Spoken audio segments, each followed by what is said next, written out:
Okay, so welcome to Profiles and Perspectives with Darswell Rogers. I'm very pleased to have on the program with me today a return guest of mine that is back by popular demand. I had such wonderful feedback on her last visit, Dr. Shirley Jones.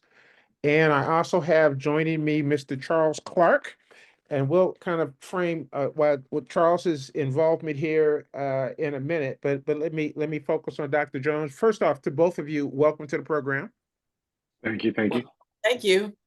Dr. Jones is a what we call a concierge doctor. Her business is called St. John's Direct Primary Care, and while she's located down in the Jacksonville, Florida area, she has clients nationally, and she brings a unique perspective to healthcare. And so, Dr. Jones, I want to give you an opportunity to kind of explain and frame how you evolved to your practice and a little bit about what it is and how you got to where you are right now in terms of practicing medicine. Okay. I'm a board certified family physician. I trained in OBGYN and family medicine. Um, I have practiced over 25 years in your healthcare systems as medical director in various uh, capacities and open clinics for different organizations and practice standard medicine. That when I refer to standard, it's the medicine that they teach us in medical school, which is to treat diseases with medications. Um, After developing gestational diabetes when I was pregnant, I became a full-fledged diabetic. And I decided that I had to do something about it to get healthier because I actually was sicker than my patients. And so I started studying functional medicine and natural ways to help my diabetes improve and actually looking for cures. So that's how I got into this space of pulling out of the insurance companies, opening my own business, and providing an alternative way of healthcare, along with people who want to do the regular healthcare, but giving people options so that they can heal their bodies a healthy way. You used the word functional in terms of was that functional in terms of treatment, functional in terms of care? Just clarify what you mean by functional. So it's a division of medicine called functional medicine. And what it is based on is looking for the root cause of a person's disease. It is all the thought process, and the studies show that the body doesn't exist as a solid entity, or diabetes doesn't exist as a solid entity of just problems with your pancreas. It takes into consideration what you're eating, what you're exposed to, how your liver is working, how your whole body is working. And it takes that into consideration to cure your body of disease, because it believes that a lot of diseases are 90%, really more like 95% self-induced because we eat the wrong foods. And a lot of the medications actually affect how our body metabolizes different food sources and medicines, which make us more higher risk to keep these diseases. And so it looks for the root cause being the gut, because the gut in functional medicine, is the second brain of the body. Mm-hmm.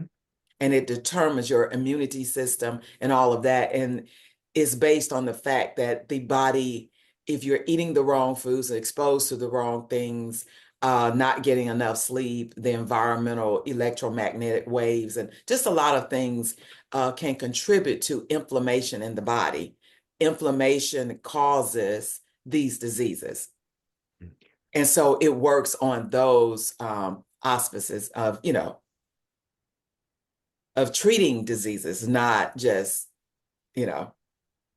Curing Treating. diseases, not treating. There It's you go. Yeah, cure. So we're looking for curative. cures, and one of the things I don't think a lot of people understand is that adult onset diabetes is, if you will, curable. Is that a fair statement? That it is curable, or simply that through changes in your behavior, you no longer exhibit the characteristics of a diabetic?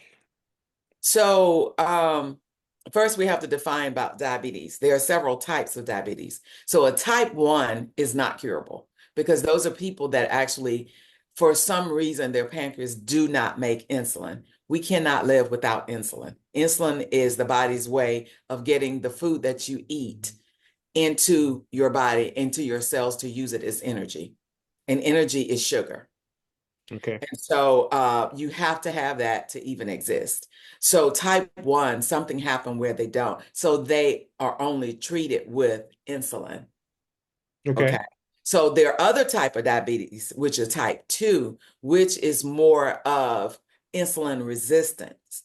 And so why functional medicine is saying is treatable, it is curable, is because what is causing is looking at the root cause of what causes your body to be insulin resistant, which means, inflammation, obesity, just a whole lot of stuff that will cause, there are a lot of factors that can cause you to be insulin resistant. Okay.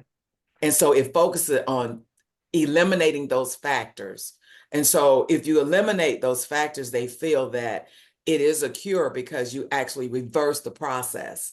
But you can't just eliminate them and stop. You have to continue the lifestyle and the food. Perfect. And so, from the point of view of therefore being a concierge physician, to bring this full circle, you're looking at and then just finish that, as a concierge physician, you're looking at what versus my traditional doctor would be looking at. So as a concierge physician, I'm providing personalized services from a physician, a board certified physician, to help you create a preventative way to cure your diseases and to have a more healthy lifestyle, expand your life. People who we cure their diabetes, the type 2 diabetes, it expands their life by 10 years or more. So to help you be healthier, have a longer life, more energetic, better eyesight, all of that. Wow. Perfect. So, I invited Charles Clark to join us today on the call because Charles shared with me a kind of a pretty remarkable story about some of the health dynamics that he had. And let me just note that Dr. Jones and Charles have never met each other before today, so I've put the two of them together just because I thought that there was going to be interesting for an audience to listen to.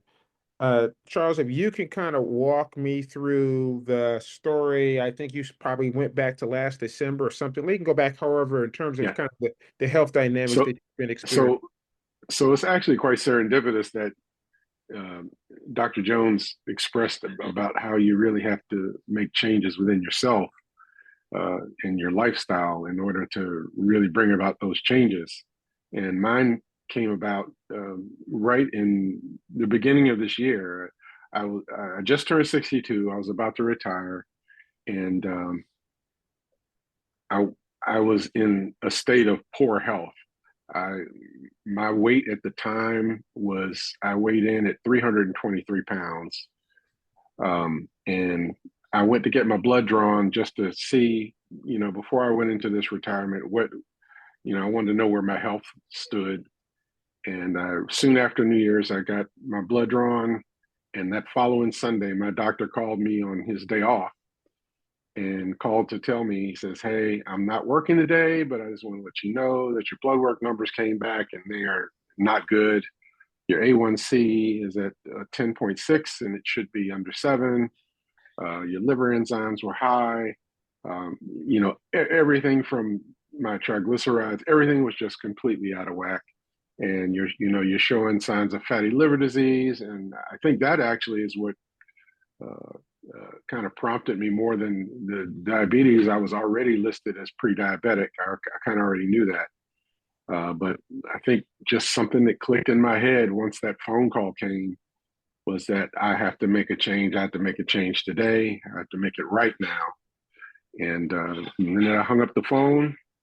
I proceeded to go to my pantry. I got the potatoes, I got the rice, I got the sugar, I got the pasta. I put them all in a box and I carried them over next door to my next door neighbor and said, "Hey, you can have this stuff. I'm no longer going to be using this for a while."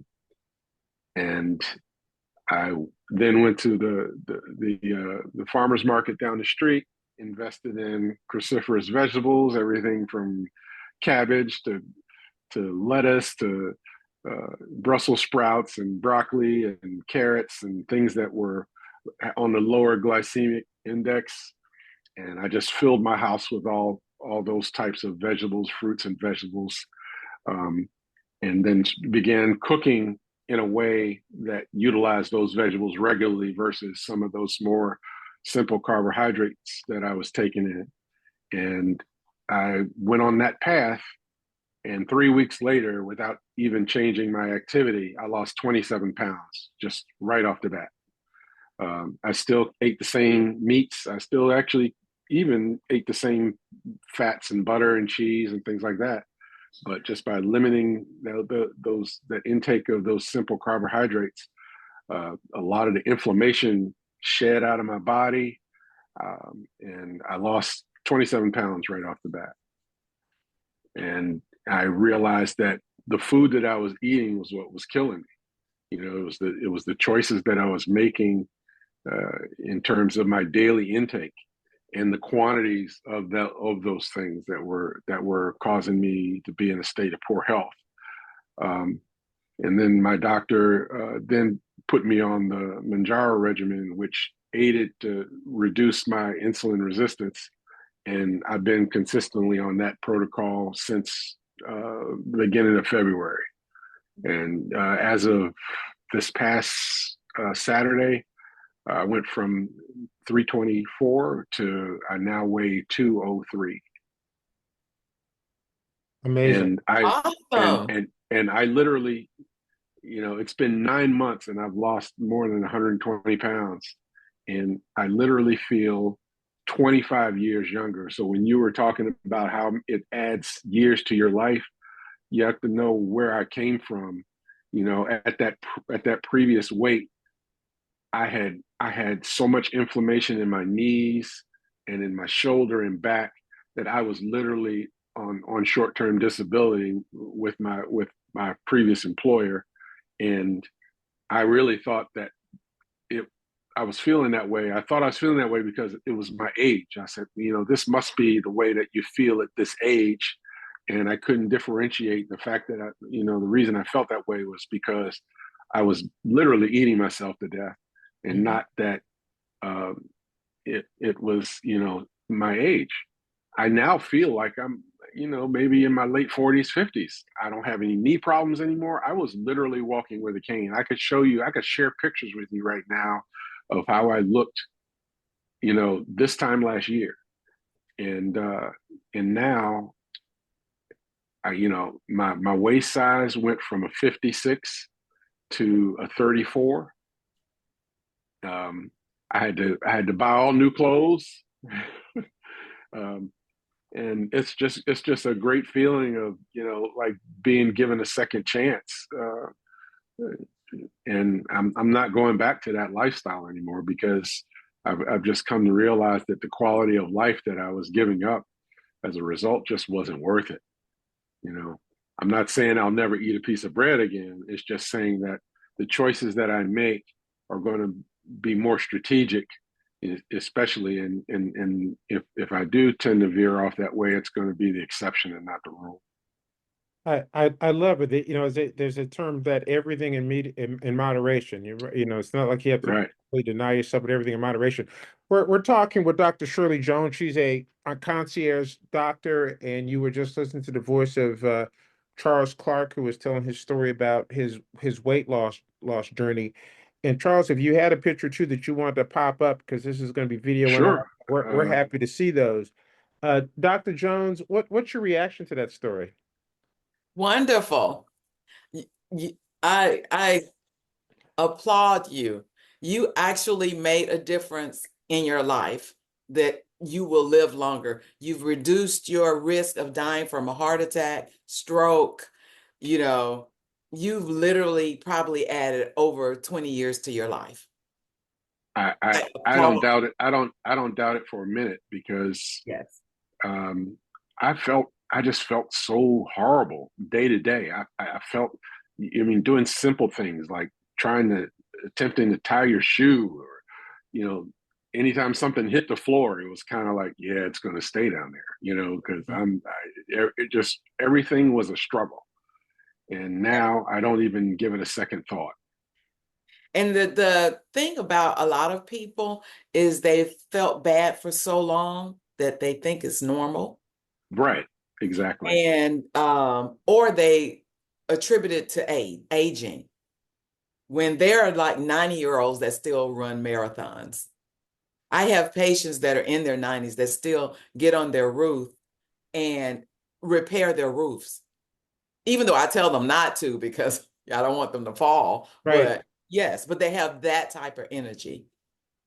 Can you tell me about your energy? How has it changed? Oh, yeah. I mean, as I said a little bit earlier, whenever I woke up, I could sleep an 8 hour, all night, and I would still wake up exhausted, you know, bending over, tying your shoe, just getting dressed in the morning. Everything felt hard, I would have to grab, my ankle and pull it up just so I could tie my shoe, and, Mhm. things that I just thought this is just the way that it's going to be. Right. And now I literally move about like, it's no struggle anymore. I wake up with energy, wanting to go out into the world. I want to go do activities. I want to engage more with the family, and they've gotten to the point where they're not used to me wanting to do things. You know, even before, we would go to a restaurant. We'd be in a parking lot, and the family would get out of the car, and they would be so far ahead of me. They would have to wait at the restaurant for me to get there to come in, and now I just get out and we're all together, and they're just not used to the new It's dad. you. Yeah. Uh, Um, Charles, I'm so I'm it's kind of, I'm curious because you talked about the fact that the doctor talked to you on that Sunday, and oh, that's a great photo. Great so photo. that's the before. And one thing I want to point out here, one of the signs of being a diabetic is you get these dark, like if Right. you look at my forehead, around my eyes, around the crown of my forehead, how the skin is dark there. Yes. You can And your neck. and on the back of your neck, Yeah. also Your with neck. skin tags. That's a symptom of diabetes. And you Insulin know resistance. Right. yeah, and you can see that clearly, where, and if you look now, I don't have it anymore. That darkness is gone. Wow. That's whew. So I want to go back and just explore this conversation that you had with the doctor, because what was interesting was something about fatty liver. Mhm. You said was the trigger. I mean, the diabetes Yeah, wasn't causing you to move. I mean, but there was something that clicked, and I want you. I want you. I was. It's. Let me just ask the I was question. What's that? already. What's that? I was. Because I want it from two perspectives. Yeah, I want you to explain your story, but also, man, why did it? What was it that would not click early? I want you to go back and reflect on what was it. Why were you not willing? And then, because that's not like So delve into that as well as the what clicked. I think I can speak to what made it a little more urgent. I had already, previous to that, I had already been told that I was pre-diabetic. I had already been told that, I was getting to be closer to being diabetic, and it just always felt knowing what Dr. Jones said earlier about how it's reversible and how you can change, um, there's always, you feel like you always have a runway of time where you can make the change, and you're always, I'll eat different later, or starting next month I'll get on the right track to resolving it. And because I was living day to day with diabetes, I was already on metformin. It was something I was already living with. But then when my physician told me, you have fatty liver disease turns into cirrhosis of the liver. And the next step after cirrhosis is liver Cancer. transplant. The cancer. Cancer and liver transplant, right? There's no going back from that. Mm-mm. That you're either having to rely on a donor, or you're going to be going down the road of cancer treatment. And neither of those were an acceptable solution to me. And I think it just clicked in my head. My uncle once told me that the most powerful tool a person has is a made up mind. And once you've made that decision, once you've made up your mind, you've done 90% of the work that you need to accomplish whatever task you want to do. And when I hung up that phone that day, the mind was made up. That was the moment in which I decided I'm no longer gonna kill myself through food, just because said I could eat a piece of cornbread, or because I wanted a pizza. Uh, I just have to make better choices. I want to be around for my children's children, and be around for all of those moments that are possible, and be able to affect my children's lives and my family's lives.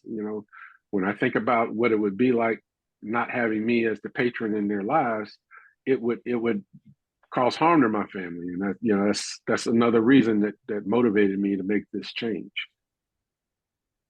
I love it. So we're talking to Dr. Shirley Jones. She's a concierge medicine, St. John's Direct Primary Care, and Mr. Charles Clark, who has done some remarkable things over the last 9 months in terms of changing his health outlooks.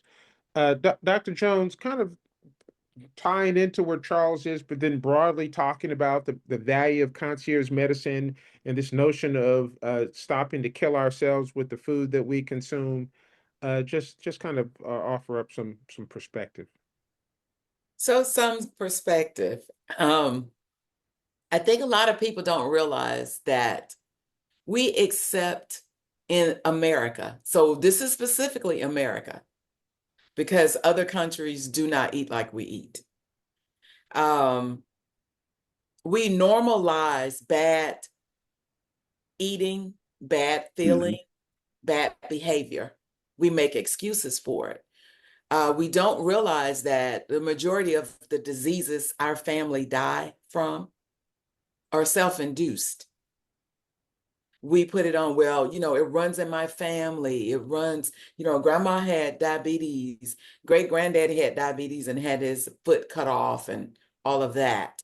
But what I'm here in my line of work, and one of the reasons why I go above and beyond to create this practice is for education for our people to understand these diseases are killing us, and we're killing ourselves with these diseases. That you could change, because it's not that the disease is passed down through families. What's passed down through families is habits and eating habits. And so if grandma eats bacon, pork chops, then you grow up eating bacon and pork chops. And then the kids eat bacon and pork chops and bread and cornbread. And so that's why everybody in the family has that. And we're talking about type 2 insulin resistant diabetes. Mm. So the thing is the key is to get people to change, as he spoke of, your mindset. And you talked about that too. You have to think of your mindset as, I have to do better because I now have the knowledge that these foods are killing me. So one of the questions some of my patients tell me, well, the slaves ate, animal meat and all of that, but the food the slaves ate and that the great grandparents ate, they were not processed. They actually went out on the yard, grabbed a chicken, wringed his neck, and cooked it. So it was none of the dyes, none of the GMOs or anything like that. So that chicken is not equal to the chicken that we have now. Same thing about the beef, same thing about the pork. Um, in America, everything is so over processed that you're not even getting true protein anymore. Anything that you buy in the grocery store so far as meat, most people are not aware that the meat has been dead for at least 2 weeks. You're buying dead meat. And so, as you know, when things die, it turns black. So they use all of these chemicals and dyes and food coloring to keep it the color of meat so that you can buy it. It's all Right. capitalism. And so we're killing ourselves because now we're not only intaking all the fat, cholesterol from the meat that has been force fed, all the wrong foods, you're now getting all the chemicals. Okay. And so even to go back with that, we're talking about one thing I have my patients to think about, and this is the personalized care I give in concierge, is to think about of all the meat that you eat, and I'm gonna ask both of you, what do, if you have steak, what is the diet of a cow? Well, ideally, It's it's grass. grass, but it's probably more Exactly. likely. Oh, yeah, it's grass, right? Right. So cows are vegans. Yep. What do chickens eat? Yeah, seeds and corn. They're vegetarians is your main point, I think, right? Exactly. Yes. So isn't it strange that we're animals on the earth just like they are? Why are we eating other animals when nobody else does that? Well, I You guess know, I'll put us in the the first. animals that we're eating, they don't eat animals. So we're eating vegan animals. And then even to say, look at other mammals, because we are mammals, correct? Yep. So what other mammal drinks milk after the infancy?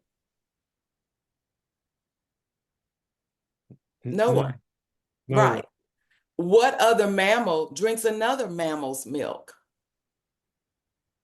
No one. Absolutely no one. Right. So this gets you to see that you're entering things into your body that is really not made to process.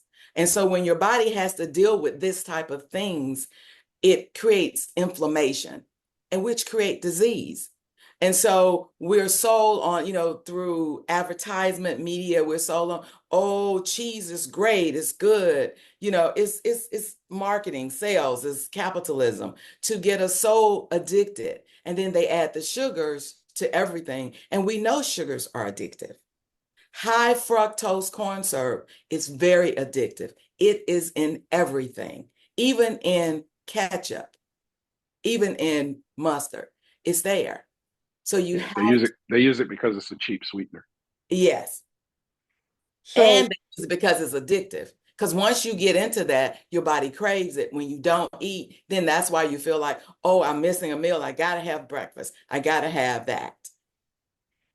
So, as we talked the last time I visited with you, Dr. Jones, and we're talking to Mhm. Dr. Shirley Jones. She's a concierge physician. Her practice is St. John's Direct Primary Care. She has a national practice, and we're talking to Mr. Charles Clark, who has been sharing with us about his health journey. I'm an intermittent faster. I Good. I made that commitment to reducing my weight, and nothing like what Charles has done, but it's a solid 30 pounds. Talk about just the basics of a good, healthy approach to living, not just the diet, but share just about a good, healthy approach to living. What would that look like for a typical person? Okay, so a good healthy approach to living, number one, is to our first thing that is a superpower that we have is sleep. Everyone needs 8 hours of sleep. Well, I'm not talking about children. I don't treat children, but adults need 8 hours of sleep. And what that looks like is it is the time that your body decides to cut down all of the major processes that it doesn't need, which means you don't need digestion. You don't need to use your brain to figure out anything like that. You don't need your legs to run. So I don't need to send blood out to your legs. I don't need your muscles doing anything. And what it does, it focuses on the liver and the GI system. And what it goes through a lot of metabolic processes to eliminate the toxins that are in your body. Toxins are always stored in fat. And so naturally, if you sleep your 8 hours, and then we'll get into the fasting, what happens is your body will get rid of fat. That's the natural thing. And so it also gets your brain to go back and go through, because we absorb everything because we are just full of senses. And so even though you may not be intentional about what around you or what's going on, your body is taking it all in like a computer. But at night when you're asleep, you're in this deep sleep and it goes to, well, I don't need that memory. Is this memory important? Is this memory? And that's why people dream about all these strange dreams and all of that, because your body is going through the library and deciding what's important, what's not. We can get rid of this. And so with this, the body sits back and does a check and say, hey, are my sugar levels doing, are my hormones running right, and all of that. When all of that is interrupted, or you don't go into deep sleep, or you don't sleep enough, then those systems can't do what they normally do to help maintain the body at a steady state. And then that causes your body inflammation. And it causes you to be stressed because now you're not at your homeostatic. Like there should be a balance in your body. And so going to fasting, what fasting allows you to do is to do that outside of sleep, is to give your body time enough to look through everything and get rid of, because digestion actually takes over a lot of energy and a lot, because it has whatever you eat. It takes a while to digest food. And so if you put it on a scale, what's easily digest quick? Sugar, high fat, all of that. It sends your sugar up and then boom, and you fall. And then it causes you to want more sugar. The next are vegetables. And then you have your complex carbohydrates, and then your fruits and vegetables and grains. And they, according to how you combine them, they last, but they're a steady state of burning fuel. Then your meats. Meats can digest up to 2 or 3 days. Yeah. Yeah, they stay around a long time. And so what happens is when you fast, it gives your body time enough to clean all of that. A lot of people call it detox because you don't have to do the detox foods and medicines, things Your like that. liver does that on its own. The liver Right. does, if your liver is healthy, it does it on their own. However, there are people who have major exposures that may need detoxing, like exposures to fluoride or excessive iron, or just a lot of chemicals, because there's a lot of chemicals in our environment as we produce more things that are in our air. Hmm. And So I'm sorry, finish. Go ahead. So the fasting helps because it gives your body time enough to take care of all of this, because our bodies are really made to heal themselves. They are that complex. What happens is it can't do it because we interfere with it and we feed it trash. Because if you feed it trash, it's going to be trash. Right. And it gets clogged up and it's not going to get further, I want to unpack some of this. We're talking to Dr. Shirley Jones, St. John's, a direct primary care, and Mr. Charles Clark. So, one point that I've learned, when you are in an education mode of wanting to learn, most of that gets permanently installed in your memory while you're sleeping. We've done a lot of memorization, trying to memorize something, but it really is sleep, right? Is critical. You said something about purging fat while you sleep. Now, that was something I'd never heard before. Can you clarify? You purge fat while you sleep? Well, what happens is the liver is the major metabolism of the body. It actually decides what your body needs and what it doesn't, what hormones need to be like. If this hormone is not enough of it is around, because it breaks down everything. It's the big mainframe of, I'm not computer, that's you. Yeah. But it's responsible for the metabolisms. We're just one big energy So and it decides. yeah, so I, So yeah, it okay. detoxifies. So how it detoxifies is it gets rid of toxins. When toxins enter our body, be it breathing, skin, what we eat, it goes into the fat. Most toxins are stored in our fat. So the liver will know by our immune system that these things exist in our body and they're not supposed to be there. So how it detoxifies fat is because it's trying to get rid of the toxins. So it gets rid of the fat. So what I'd love to do is and Charles, if you're willing, I kind of like to share a little bit of what our diets look like with Dr. Jones, and then allow her to Sure. destroy our presumptions as to what it Well, is. well, But and I've also, already been through this with her once, so she just kind of threw me for a loop. But what does and your diet look like today? are you talking to me? Yes, uh-huh. So, well, first, before I do that too, I also want to show you a little bit of the progress Okay, because yeah, please do. this is the belt that I used to wear, and if you look at it, this is on the last rung is where I used to wear Yeah. it, but I had cut it off. There was more belt on here, and as I started to lose weight, I had to cut it off. But if you look, this is where my waistline used to be. That's awesome. That is Um, awesome.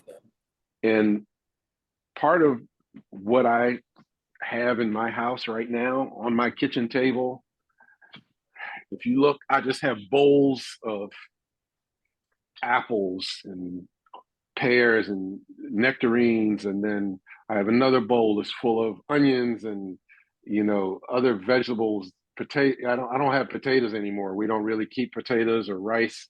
My son eats some, but I don't really eat any of the rice. I know you can have it with the whole grain rice, but I just choose to not. It's a slippery slope for me. Um, and I Can do I eat meat. interrupt, Charles? Yeah.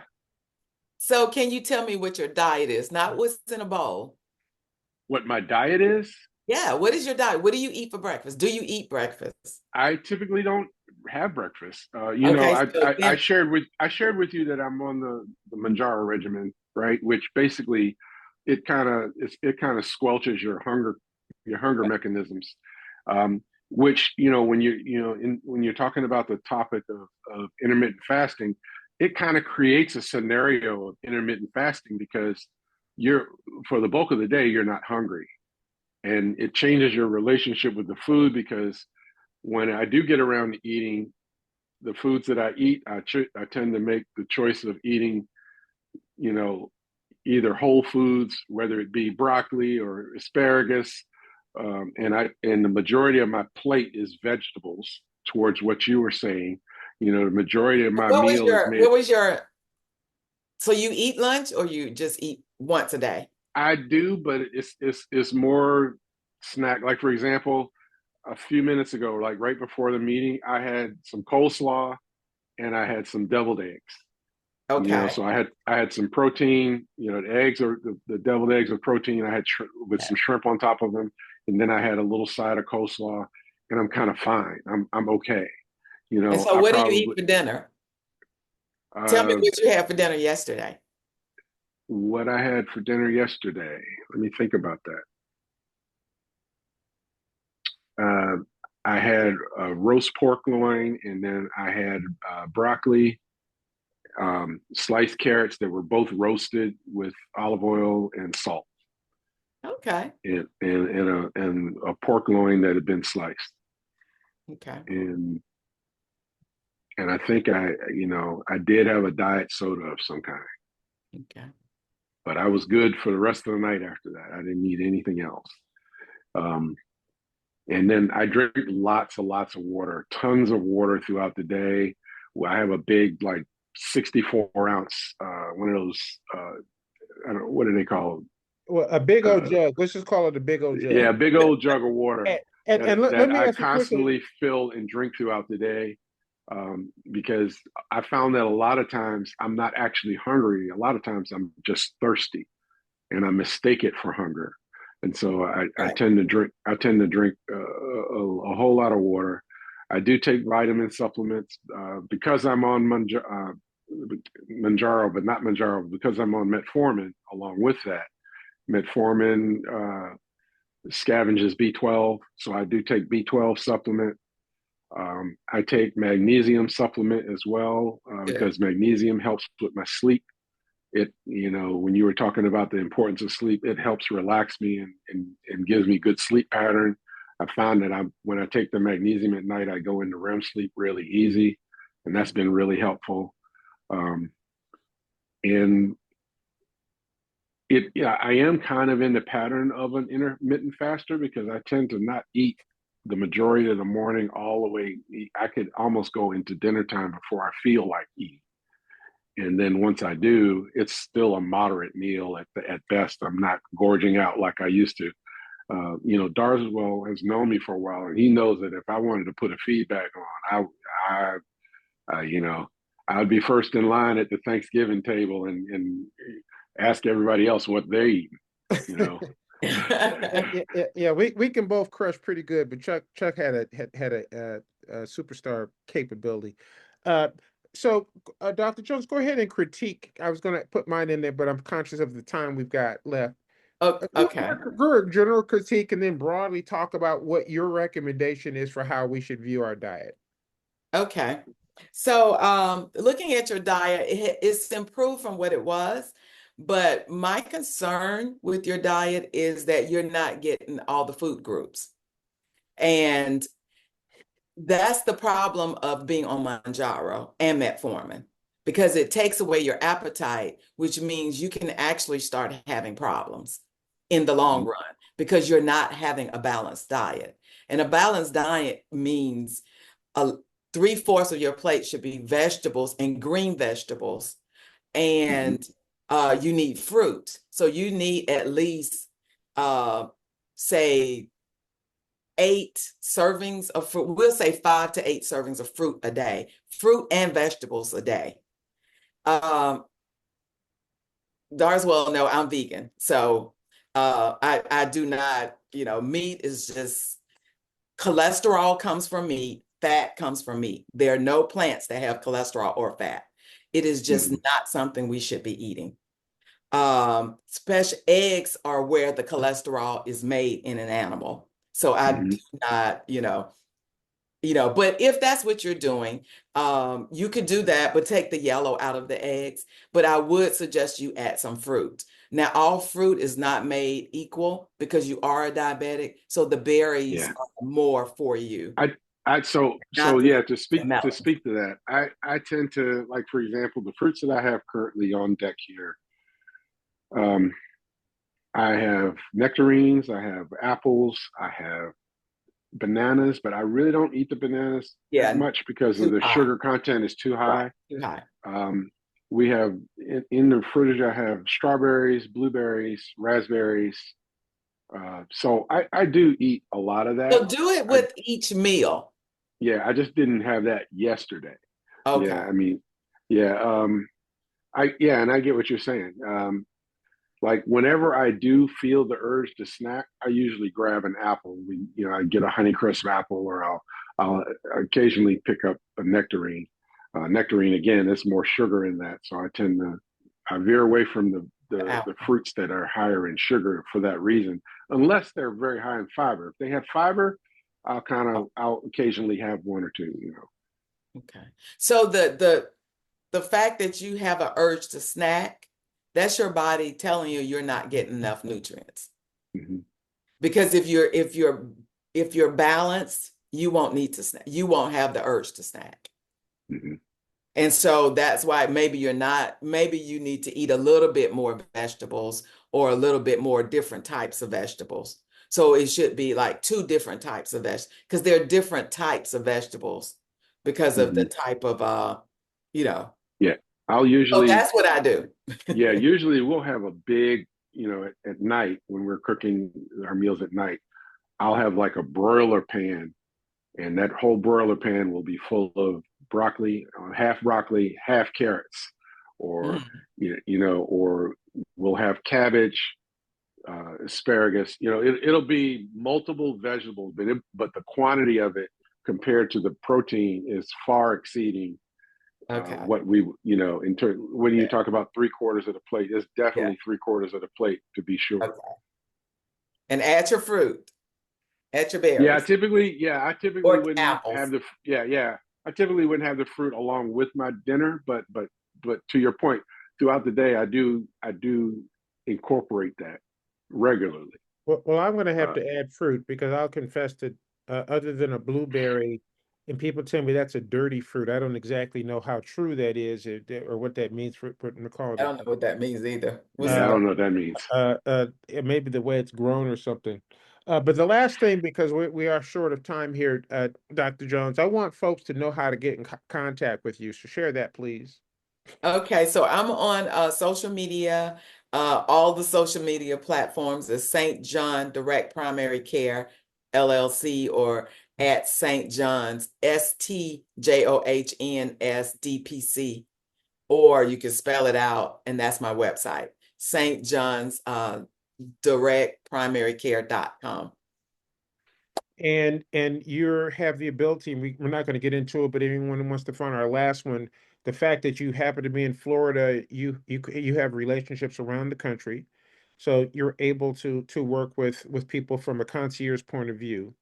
And then to the extent that they have some need to see a local physician, you can either find them a local concierge physician or they can go to whatever is going to work best. But you're going to be guiding them through that kind of holistic approach to their healthcare. Yes, exactly. So it's more like a consultant, a healthcare consultant. I give them a medic from a physician, Yeah. and then I help them with get off their medicines and they can take back to their primary care locally. The one thing I'll just note up, I mean, obviously you've made an argument for not eating